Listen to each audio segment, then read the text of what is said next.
Bonsoir à tous et bienvenue dans votre édition de 22 heures. Voici les principaux titres de l'actualité nationale et internationale.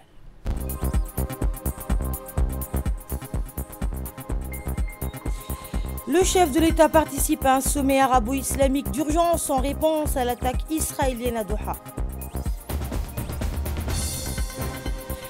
Et le président Guelleh quitte le Qatar pour se rendre à l'Assemblée générale des Nations Unies à New York. En Europe, l'Espagne annule un contrat d'armement de 700 millions d'euros avec Israël.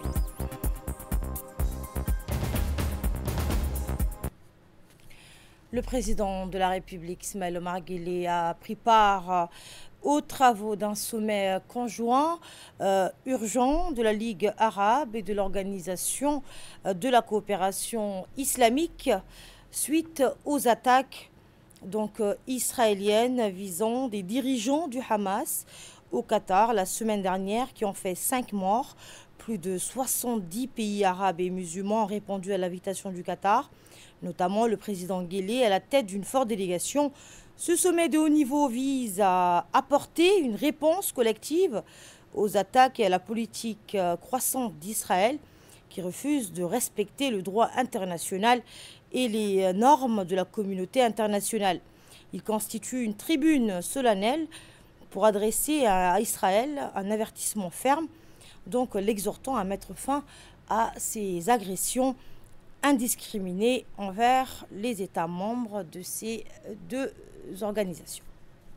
Lors du sommet conjoint urgent de la Ligue arabe et de l'Organisation de la coopération islamique, le président de la République a prononcé un discours engagé. Il a condamné, vous l'entendrez avec fermeté, les récentes attaques israéliennes au Qatar. Nous l'écoutons.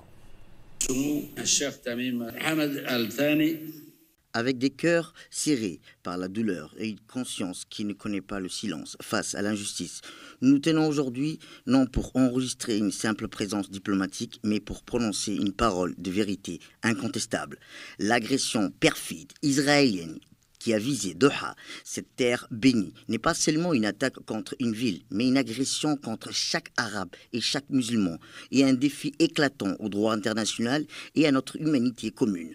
Le bombardement de Doha, longtemps phare de paix, refuge pour les opprimés et voie inébranlable de la vérité, n'est pas un événement passager, mais une gifle retentissante adressée au silence international, relevant de façon éclatante la nature audacieuse du projet d'occupation israélienne qui ne reconnaît aucune souveraineté et ne se soumet à aucune loi. Aux dirigeants, nous le proclamons aujourd'hui avec clarté depuis le cœur de Doha. Quiconque bombarde une capitale arabe défie la nation tout entière. Et quiconque se tait ouvre la voie à la prochaine agression. Face à cet événement grave, la République de Djibouti déclare ce qui suit. Elle condamne avec les termes les plus forts cette agression criminelle et la considère comme un crime. Elle exige une enquête internationale immédiate afin de relever la vérité, documenter le crime et engager la responsabilité entière de l'occupation israélienne. Elle appelle à une action arabe et islamique immédiate, dépassant les simples condamnations en adoptant des mesures dissuasives, des décisions efficaces. Le moment est venu pour cette nation d'agir comme un seul corps, car notre dignité est indivisible et notre souveraineté n'est pas un sujet de débat ni de négociation. Nous devons transformer notre solidarité en action concrète pour protéger nos pays, préserver notre souveraineté et envoyer un message clair. Nos capitales ne sont pas un terrain ouvert aux violations et agressions. Chers frères, nous tendons la main pour une paix juste, mais nous n'acceptons pas que ce comportement civilisé soit interprété comme une faiblesse, que notre patience soit perçue comme une reddition. Et si cela a été mal compris, que ce sommet soit un tournant rétablissant l'équilibre de la dignité et de la souveraineté. En conclusion, nous affirmons depuis cette tribune le soutien total de la République de Djibouti, dirigeants et peuples, à l'État frère de Qatar. Et nous espérons qu'un nouvel éveil arabe et islamique naîtra de cette profonde blessure. Un éveil sans hésitation ni négligence qui ne restera pas silencieux face aux violations de souveraineté. Ô Dieu, protégez le Qatar, protégez nos pays et soutient la vérité, ses défenseurs. Et toujours à Doha, en marge du sommet extraordinaire conjoint de l'OCI et de la Ligue arabe, le président de la République, Ismaël Omar Guelleh, s'est entretenu avec l'émir du Qatar, Son Altesse Tamim Ben Hamad Al Thani. Au cours de cette rencontre, le président Guelleh a présenté ses condoléances à l'émir ainsi qu'au peuple qatari suite à l'attaque israélienne survenue récemment à Doha, exprimant sa solidarité envers les victimes et souhaitant un prompt rétablissement aux blessés. Le chef de l'État a qualifié cette attaque d'inacceptable et réaffirmé que la République de Djibouti se tient aux côtés du Qatar dans cette épreuve. Les discussions ont également porté sur le renforcement des relations bilatérales entre les deux pays, ainsi que sur plusieurs questions régionales et internationales d'intérêt commun. Le numéro 1 djiboutien a enfin souligné l'engagement de Djibouti à soutenir donc activement les efforts de médiation pour parvenir à un cessez-le-feu durable à Gaza. Et point à présent sur le communiqué final du sommet arabo-islamique tenu hier à Doha, qui a condamné, le communiqué a condamné l'agression brutale d'Israël contre le Qatar, la considérant comme un grave obstacle à toute perspective de paix dans la région. Il a dénoncé, dans les termes les plus fermes, l'attaque lâche et illégale menée contre l'État du Qatar, exprimant une solidarité totale avec Doha, ainsi qu'un soutien aux mesures qu'elle décidera de prendre en réponse. Le texte souligne que l'agression contre un lieu neutre de médiation compromet les processus de paix internationaux, tout en saluant la posture civilisée et sage du Qatar dans la gestion de cette attaque. Le communiqué a réaffirmé le rejet catégorique de toute tentative visant à justifier l'agression israélienne contre Doha, ainsi que des menaces répétées de cibler à nouveau le Qatar. Le communiqué a affirmé que l'agression israélienne contre le Qatar, ajoutée au crime continu du génocide, de purification ethnique et de blocus, hypothèque toute chance de parvenir à une paix durable dans la région. Le communiqué a également salué l'adoption par l'Assemblée générale des Nations unies de la déclaration de New York sur la mise en œuvre de la solution à deux États et sur l'établissement d'un État palestinien indépendant.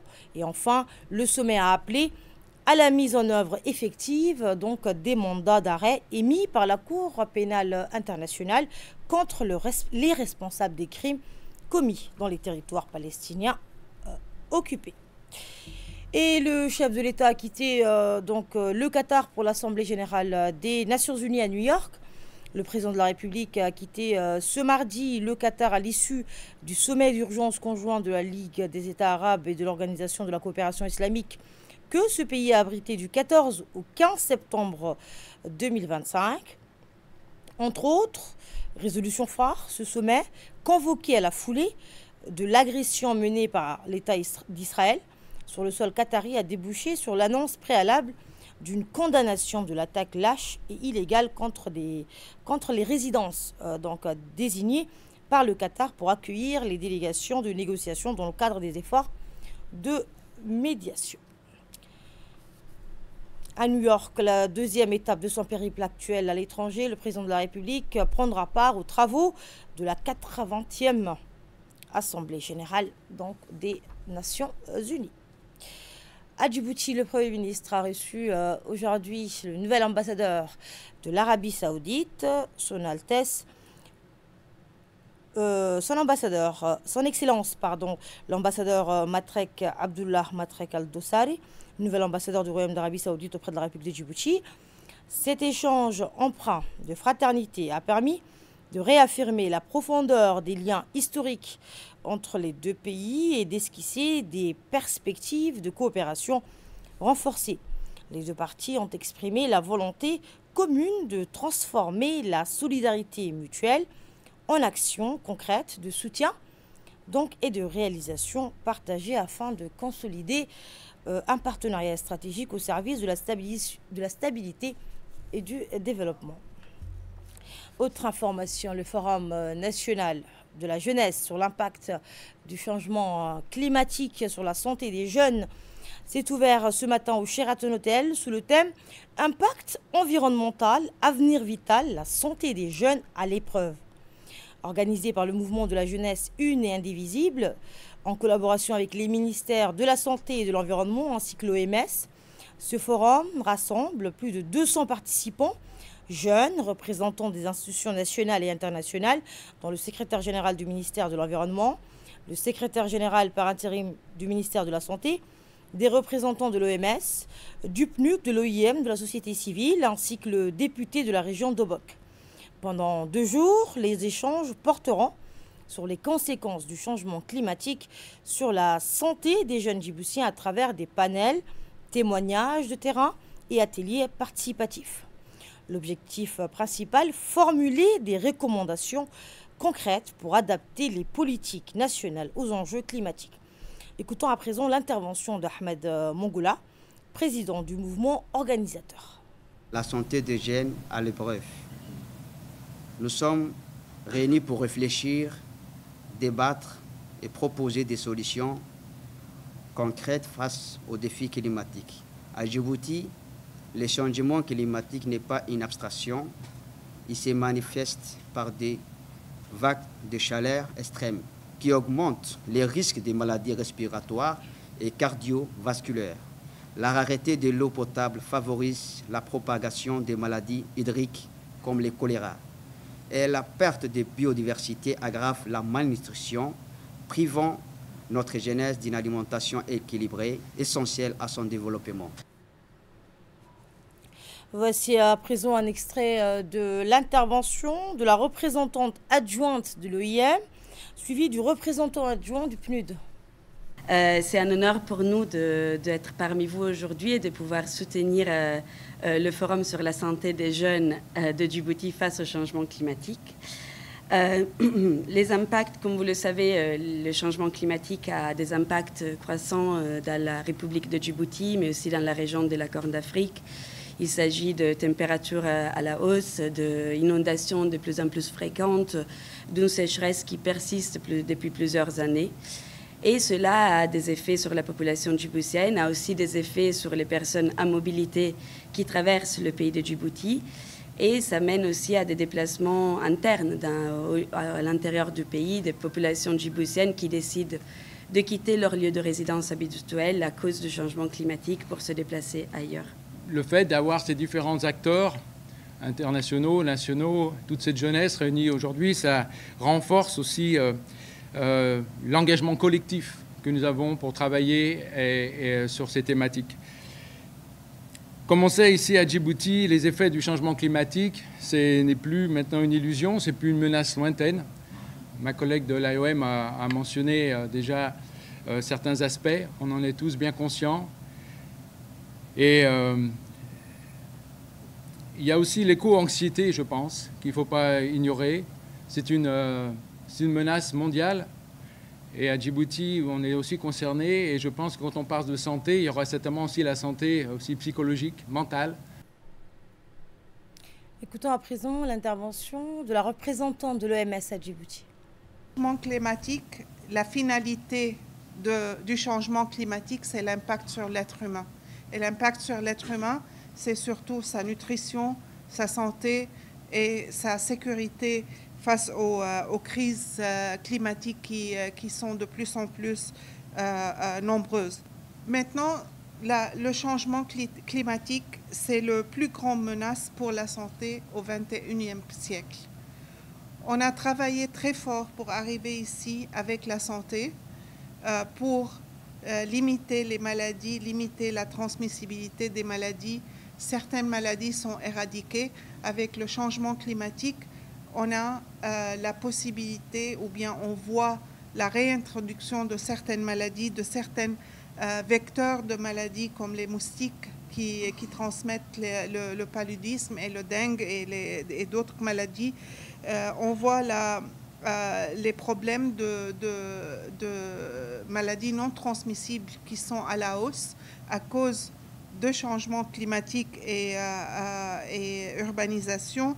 Et aussi, on voit les menaces sur la sécurité des gens avec les crises sanitaires, les blessés, les handicaps et les décès qui touchent les gens. Et c'est le domaine de santé qui est le premier répondeur à ces crises-là. Écoutons maintenant le message du secrétaire général par intérim du ministère de la Santé. Impact environnemental, avenir vital, résume parfaitement le défi qui nous attend. Il pose une question fondamentale. Quel monde, quel environnement, quelle santé léguons-nous à la génération future? À Djibouti, où les effets des règlements climatiques, sécheresse, chaleur extrême, stress hydrique sont une réalité quotidienne, cette question n'est pas théorique, elle est vitale. Aujourd'hui et demain, nous allons ensemble plonger au cœur des sujets les plus critiques. Nous parlerons des menaces tangibles sur la santé physique, les maladies liées à la chaleur, la sécurité alimentaire, la qualité de l'eau que nous buvons. Nous aborderons un sujet trop souvent invisible, mais tout aussi dévastateur, l'éco-anxiété et l'impact sur la santé mentale de nos jeunes qui voient leurs avenirs incertains. Nous explorerons des solutions comme le rôle de la mobilité humaine, comme stratégie d'adaptation et la nécessité absolue de renforcer nos systèmes de santé pour les rendre plus résilients. Et passons au discours du secrétaire général de l'environnement.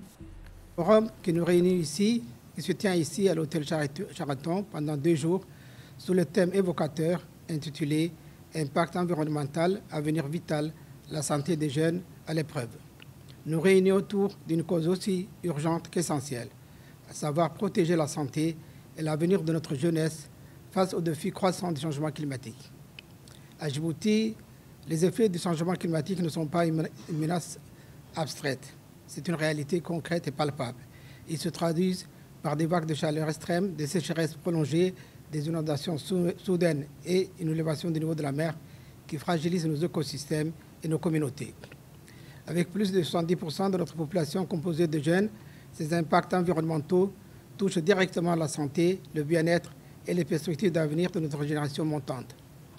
Les maladies liées au climat, comme le paludisme ou les infections respiratoires, qui vient d'être évoquées par la représentante de l'OMS, mais aussi l'insécurité alimentaire due à la désertification, au stress hydrique causé par l'incertitude climatique, sont autant de défis qui pèsent lourdement sur les épaules de nos jeunes. Mais face à ce défi, nous ne sommes pas désarmés. Ce forum, initié par le dynamisme et l'engagement du mouvement de la jeunesse une et indivisible, incarne l'espoir et la détermination d'une jeunesse qui refuse de... Environnement toujours, le ministère de l'Environnement et du Développement durable a lancé ce matin l'atelier national de consultation sur la mise à jour du plan national d'urgence contre les pollutions marines accidentelles, le plan Polmer.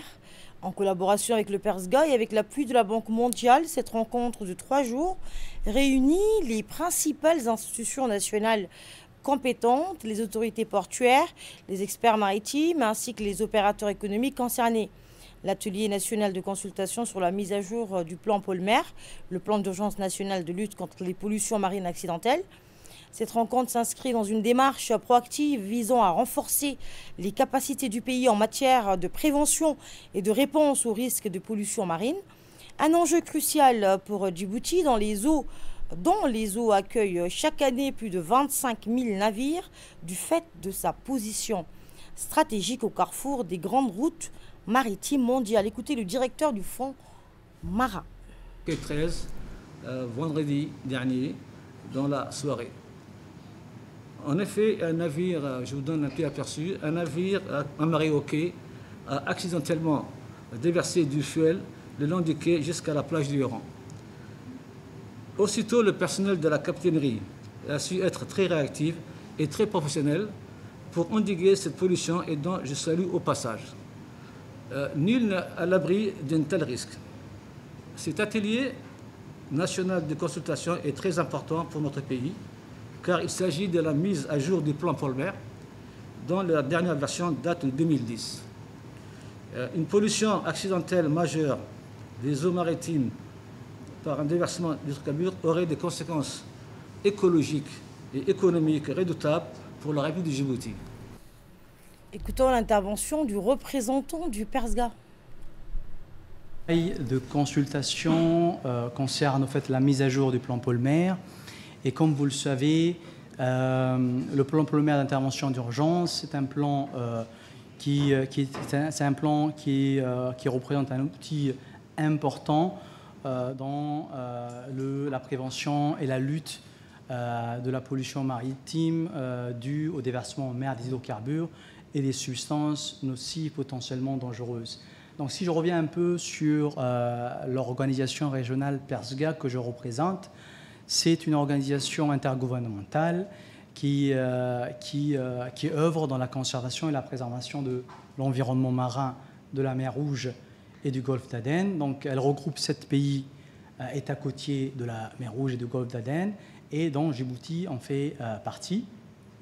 Comme vous savez, Djibouti est situé sur un détroit de Bab el-Mandab, qui est un carrefour important pour le transport maritime.